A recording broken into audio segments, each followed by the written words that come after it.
नमस्कार विद्यार्थी व पालक मित्र, मी डॉक्टर सुनील राऊत, संचालक हायटेक एज्युकेशन बीड. स्वप्न MBBS 2026 चे या सदराखाली आज आपण एक महत्वपूर्ण कॉलेजच्या कॅटेगरी वाईज कट ऑफ बद्दल चर्चा करणार आहोत. जसं की आपण या वर्षी जी काही आपण हायटेक एज्युकेशनच्या युट्यूब चॅनलमध्ये सिरीज चालू केलेली आहे, त्याच्यामध्ये आपण प्रत्येक कॉलेज बद्दलच्या कॅटेगरी वाईज कट ऑफ पाहणार आहोत. तसंच आज एक आपण महत्वपूर्ण आणि एक काय म्हणता येईल त्याला, की महाराष्ट्रातलं जे काही टॉपचं कॉलेज आहे गव्हर्नमेंटचं, त्याबद्दल चर्चा करणार आहोत. तर या व्हिडिओमध्ये तुम्हाला माहिती भेटणार आहे की प्रत्येक कॅटेगरी वाईज काय रँकमध्ये तुम्हाला कॉलेज मिळू शकेल.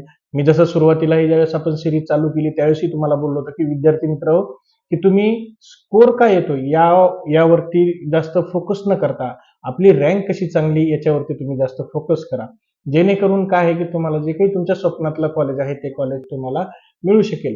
कारण की 2 वर्षापूर्वी जे काही NTA एक्झाम कंडक्ट केली आणि त्याच्यामध्ये बरंचसं काहीतरी मॅनिप्युलेशन झालं, त्यामुळे मुलांना मार्क आले पण रँक तेवढा चांगला आला नाही. त्यामुळे रँकवर तुम्ही जास्त भर द्या.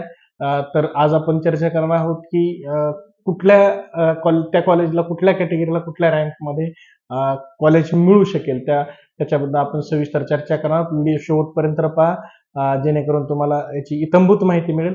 तर विद्यार्थी व पालक मित्र, आजच्या व्हिडिओला आपण सुरुवात करूया. तर विद्यार्थी व पालक मित्र, आज आपण पुणे स्थित गव्हर्नमेंट कॉलेज म्हणजे BJ मेडिकल कॉलेज याबद्दल चर्चा करणार आहोत. हेच कॉलेज ससून हॉस्पिटलला कनेक्ट असल्यामुळे ससून कॉलेज या नावाने पण नामांकित आहे किंवा ओळखलं जातं. तसं या कॉलेजला BJ कॉलेज म्हणूनच ओळखलं जातं. महाराष्ट्रीयन जी मुलं आहेत, हे मुलं काय करतात की एम्स नंतर जो काही प्रेफरन्स असतो मुंबईमधल्या एक 5-6 कॉलेजला देतात, किंवा मुंबईमधल्या 2 कॉलेजला, जसं की KM असेल किंवा JJ कॉलेज असेल. त्यानंतर जो प्रेफरन्स येतो विद्यार्थ्यांचा तो म्हणजे तो पुण्याचा. त्याला 2-3 गोष्टी मॅटर करतात की कॉलेज जे आहे, कॉलेज खूप जुनं आहे, 1964 सालीचं कॉलेज आहे. कॉलेजची इंटेक जी आहे 250 विद्यार्थ्यांची इंटेक आहे. त्या 250 पैकी 15% सीट्सच्या ऑल इंडिया कोट्यामार्फत भरल्या जातात. रिमेनिंग काही ज्या 221 सीट राहतात, ह्या सीट्स पूर्णपणे यांनी भरल्या जातात. MST CETच्या 85% प्रोसेसच्या अंतर्गत त्यामध्ये जे काही कॉन्स्टिट्यूशनल रिझर्वेशन्स आहेत ते काय त्या पर्सेंटेजमध्ये आहेत ते भरले जातात. पॅरलल रिझर्वेशन्स असतात, त्या पण याच्यात ते सीट्स भरल्या जातात. इथं कॉलेज टी कॅम्पसमध्येच हॉस्टेल असल्यामुळं मुलं जे आहेत किंवा जास्त करून पुण्यातल्या ह्या कॉलेजला प्रेफरन्स देतात. तर आज आपण चर्चा करू की जनरल कॅटेगरीला पहिल्या राऊंडला म्हणजे 2025-26 या प्रोसेसमध्ये जी काही कट ऑफ आला किंवा जी काही रँक आली त्याबद्दल आपण आता सविस्तर चर्चा करू. तर जनरल कॅटेगरीमध्ये पहिल्या राऊंडला जो काही विद्यार्थीचा अलॉट झाला, तर त्याची रँक होती 3115 आणि यावर्षी त्याचा स्कोर होता 583. आणि मुलगी जी जनरल कॅटेगरीमधनं या कॉलेजला अलॉट झाली, तर तिची रँक होती 3164 आणि तिचा स्कोर होता 582. पॅरलली आपण लगेच जनरल कॅटेगरीचं मॉपअप राऊंडचा आपण चर्चा करणार आहोत, कारण की मॉपअप राऊंडच्या नंतर मोस्टली बऱ्याचशा कॉलेजच्या सीट्स ह्या फुलफिल झालेल्या असतात, शिल्लक राहिलेल्या नसतात. म्हणून आपण एक मीडियम पॉईंट म्हणून धरला तर आपण मॉपअप राऊंडच्या रँक बद्दल चर्चा करणार आहोत. तर मॉपअप राऊंड मध्ये जनरल कॅटेगरीचा जो काही मुलगा अलॉट झाला, तर त्याची रँक होती 8634 आणि मार्क होते 559. आणि मुलगी जी अलॉट झाली तर तिची रँक होती 7670 आणि तिचे मार्क होते 562. या खालोखाल पाहायला गेलं तर EWS मध्ये जे काही रिझर्वेशन्स आहेत, EWS मध्ये जो मुलगा अलॉट झाला फर्स्ट राऊंडला, त्याचे जी काही रँक होती ती होती 10766, स्कोर होता 564. आणि मुलगी जी अलॉट झालेली आहे EWS कॅटेगरी मधनं, तिची रँक होती 17010 म्हणजे 17010 रँक होती आणि तिची स्कोर होता 540. तसंच मॉपअप राऊंड मध्ये जे की विद्यार्थी अलॉट झाला EWS कॅटेगरी मधनं, मुलाची जी रँक होती ती होती 15365 आणि स्कोर होता 544. आणि मुलगी जी अलॉट झाली तिची 16410 आणि तिचा स्कोर होता 542.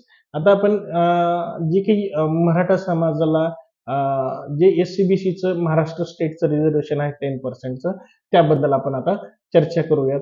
तर SCBC मध्ये जो मुलगा अलॉट झाला होता फर्स्ट राऊंडला, त्याची रँक होती 7752 आणि स्कोर होता 562. आणि मुलगी जी आहे तिची रँक होती 8622 आणि स्कोर होता 559.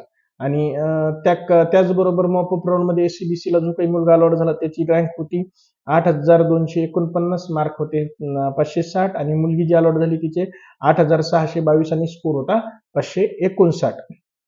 तर विद्यार्थी पालक मित्र तुम्ही पाहिलं असेल की मुंबई स्थित जी काही कॉलेज आहेत जसं की केएम असेल, जे जे असेल, टोपियोला असेल, नायर असेल किंवा कुपर असेल, या खालोखाल किंवा याच्या पॅरलल जो काही कट ऑफ आहे हा बीजे कॉलेजचा असतो.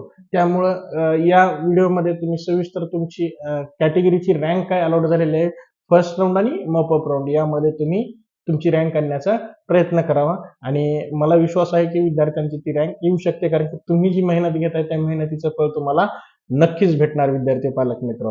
या खालोखाल आपण पाहूया ओबीसी कॅटेगरी. ओबीसी कॅटेगरीचा जो मुलगा अलॉट झाला फर्स्ट राऊंडला त्याची रँक होती 6,985, स्कोर होता 564, आणि मुलगी जी अलॉट झाली तिची रँक होती 6,653 आणि तिचा स्कोर होता 565. मॉपअप राऊंड मध्ये ओबीसीचा मुलगा जो अलॉट झाला त्याची रँक होती 9,866 आणि स्कोर होता 556, आणि मुलगी जी अलॉट झाली तिची रँक होती 10,151 आणि स्कोर होता 555. या खालोखाल आपण पाहूया विजय अ मध्ये मुलाचा जो काही अलॉटमेंट आली ती फर्स्ट राऊंडला त्याची रँक होती 13,332 आणि स्कोर होता 548, आणि मुलगी जी अलॉट झाली तिची रँक होती 15,824 आणि स्कोर होता 543. आणि मॉपअप राऊंडला जो काही बीजे कॉलेज पुण्यासाठी विजय अ मधनं मुलगा अलॉट झाला त्याची रँक होती 16,452 आणि स्कोर होता 541, आणि मुलगी जी अलॉट झाली तिची रँक होती 19,019, तिचे स्कोर होता 537. तर तुम्ही पाहिलं असेल की विजय अचा कट ऑफ हा खूप कमी आहे, तो रँक खूप बऱ्यापैकी आहे. त्याच्यामध्ये विजय अचे जे विद्यार्थी आहेत त्यांनी याच्यावरती प्रॉपरली आपल्या रँक मेंटेन करण्याचा प्रयत्न करावा. त्या खालोखाल आपण पाहूया NT1 म्हणजे NT-B मध्ये जे आहे की मुलगा जो अलॉट झाला फर्स्ट राऊंडला त्याची रँक होती 18,729 आणि त्याचे मार्क होते 538, आणि मुलगी जी अलॉट झाली तिची 32,050 म्हणजे स्कोर होता 520.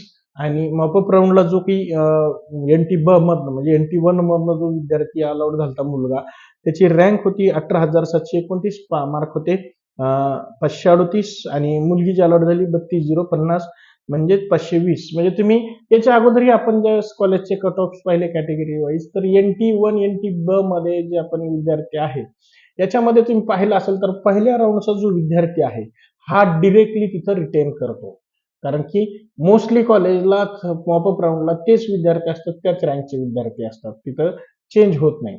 आता या खालोखाल आपण पाहूया NT2 म्हणजे NTC मध्ये जो विद्यार्थी अलॉट झाला त्याची रँक होती मुलाची 6,608 आणि मार्क होते 565. मुलगी अलॉट जी झाली तिची 6,902 आणि तिचे मार्कही 565. मग बघितलं असेल विद्यार्थी पालक मित्र तुम्ही, रँक वेगवेगळ्या आहेत पण मार्क मात्र सेम आहेत, त्यामुळे तुम्ही रँक वरती काम करा. NTC मध्ये जो काही मॉपअप राऊंडला विद्यार्थी अलॉट झाला तो फर्स्ट राऊंडचाच विद्यार्थी इकडे म्हणजे 6,608चा 565 वालाच विद्यार्थी होता, आणि मुलगी जी होती मुलीच्या याच्यात थोडा फरक पडला. मुलीला जे अलॉटमेंट आली ती आहे 8,118 म्हणजे 559 मार्क येतात तिचे. NT3 म्हणजे NT-D मध्ये जे आहेत विद्यार्थी, तो पहिल्या राऊंडला जो काही विद्यार्थी अलॉट झाला तो 5,546 म्हणजे 570 मार्क, आणि मुलगी जी अलॉट झाली ती 5,003 रँक वाली, तिचे मार्क होतात 572. तसंच NT-D म्हणजे NT3 मध्ये जो काही मॉपअप राऊंडचा मुलगा अलॉट झाला त्याची रँक होती 10,185, त्याचा स्कोर येतो 555, आणि मुलगी जी अलॉट झाली तिचं 5,003 रँक म्हणजे जी पहिल्या राऊंडची होती तीच मुलगी कंटिन्यू मॉपअप राऊंडला आली म्हणजे 572 मार्कवाली. आता आपण हे कॅटेगरी वाईज पाहिलं. आता यानंतर 2 कॅटेगरी राहिल्या त्यांचा कट ऑफ खूप कमी येतो, ते म्हणजे एससी कॅटेगरी. एससी कॅटेगरीमध्ये जे काही आहेत विद्यार्थी त्यांनी याच्यावरती म्हणजे विचारपूर्वक आणि काळजीपूर्वक ऐकावं की रँक किती मेंटेन करायला हवी. तो फर्स्ट राऊंडला बीजे मेडिकल कॉलेज पुण्याला पहिल्या राऊंडला जो मुलगा अलॉट झाला एससी कॅटेगरी मधून एससी शेड्यूल कास्ट मध्ये, तर त्याच्यामध्ये त्याची जी रँक होती ती होती 44,666 आणि स्कोर होता 507, आणि मुलगी जी अलॉट झाली तिची रँक होती 45,376 आणि स्कोर होता 506. तुम्ही पाहिलंच असेल की जवळपास 800 रँकचा फरक आहे, मार्क फक्त 1चा फरक आहे. त्याच्यामुळे रँक मेंटेन करा. मी पहिल्यापासून सांगतोय की मार्क वरती न फोकस करता तुम्ही रँक वरती फोकस करा. आणि मॉपअप राऊंडला एससी कॅटेगरीमध्ये जो मुलगा अलॉट झाला त्याची रँक होती 5,105 आणि त्याचा स्कोर होता 501 आणि मुलगी जी अलॉट झाली तिची रँक होती 63,784 आणि तिचा स्कोर होता 490. एसटी कॅटेगरीमध्ये हा तर खूप कमी कट ऑफ लागतो, याची रँक पण चांगली आहे. एसटी कॅटेगरीमध्ये जे आहे तर त्याची जी मुलगा जो अलॉट झाला त्याची रँक होती 1,22,469 म्हणजे 450 मार्क आणि मुलगी जी अलॉट झाली तिची रँक होती 1,51,348 म्हणजे तिचे मार्क होतात 432. थर्ड म्हणजे मॉपअप राऊंडला थोडा फरक पडलेला आहे. मॉपअप राऊंडला जो मुलगा अलॉट झाला त्याची रँक होती 1,36,719 आणि मार्क होता 441 आणि मुलगी जी अलॉट झाली एसटी कॅटेगरी मधनं ती 1,90,932 रँक होता तिचा आणि तिचे मार्क होतात 410. तर विद्यार्थी पालक मित्र, आपण आज बीजे मेडिकल कॉलेज पुणे याबद्दल सविस्तर चर्चा केली. कॅटेगरी वाईज त्यांची काही रँक नुसार ऍडमिशन भेटलेले आहेत विद्यार्थ्यांना पहिल्या आणि मॉपअप राऊंडच्या ह्याच्यात. तर मी जसं तुम्हाला सुरुवातीला सांगितलं की तुम्ही तुमचा फोकस हा स्कोरवर न करता तुम्ही रँकवर ठेवा. मी वारंवार हे का सांगतोय तर तुमचा फोकस हा रँकवर असला पाहिजे, जेणेकरून तुमचं ड्रीम कॉलेज तुम्हाला ड्रीम कोर्स तुम्हाला ऍडमिशन घ्यायला सोपा जाईल. विद्यार्थी व पालक मित्र, आपलं पेड काउन्सिलिंग चालू झालेलं आहे. पेड काउन्सिलिंगचे एक आपला सेपरेट ग्रुप असतो, त्याच्यामध्ये आपण प्रॉपरली गायडन्स करतो. तर गायडन्समध्ये काय करतो तो विद्यार्थ्यांच्या फॉर्म भरण्यापासून ते ऍडमिशन पर्यंत तर जी काही प्रोसेस असते ती आमची पूर्ण टीम करते. आपल्या रँकनुसार तुम्हाला पूर्णपणे मार्गदर्शन करते. तुम्हाला एमबीबीएसच करायचंय, तुमच्या रँकनुसार तुम्हाला महाराष्ट्रात कुठला कॉलेज मिळेल किंवा महाराष्ट्राच्या बाहेर असेल, डीम्ड कॉलेज असेल किंवा अदर स्टेटमध्ये असेल किंवा तुम्हाला NRI मध्ये किंवा मॅनेजमेंटमध्ये करायचं असेल त्याचंही पूर्णपणे मार्गदर्शन केलं जातं. NRI साठी स्पेशली आपली एक टीम काम करते, तुमच्या डॉक्युमेंट बनवण्यापासून तुमच्या अलॉटमेंट पर्यंत पूर्णपणे काम करते. तर ही सुविधा फक्त आपण पेड काउन्सिलिंगचे जे काही आपले पॅरेंट्स असतात त्यांच्यापर्यंत देतो. ज्यांना कोणाला पेड काउन्सिलिंग जॉईन करायचे आहे त्यांनी जे काही डिस्क्रिप्शन बॉक्समध्ये आमचे नंबर दिलेले आहे त्याच्यावरती कॉन्टॅक्ट करावा. तसंच आमची व्हॉट्सअप ग्रुपची एक कॉमन व्हॉट्सअप ग्रुपची लिंक दिलेली आहे, त्या ग्रुपला तुम्ही जॉईन करावं. त्याच्यावर ही माहिती येते, जी काही कॉमन माहिती असते त्याच्यावरती येते. जर तुम्हाला चॅनलला नवीन असाल तर चॅनलला लाईक आणि सबस्क्राईब करा. जसंच तुमच्या कोणी ओळखीचे असेल आणि त्यांना ह्या प्रोसेसची माहिती हवी असेल त्यांना ही लिंक पाठवून त्यांना ग्रुपला जॉईन करायला सांगावं. तुर्तास आजच्या व्हिडिओला इथंच थांबतो.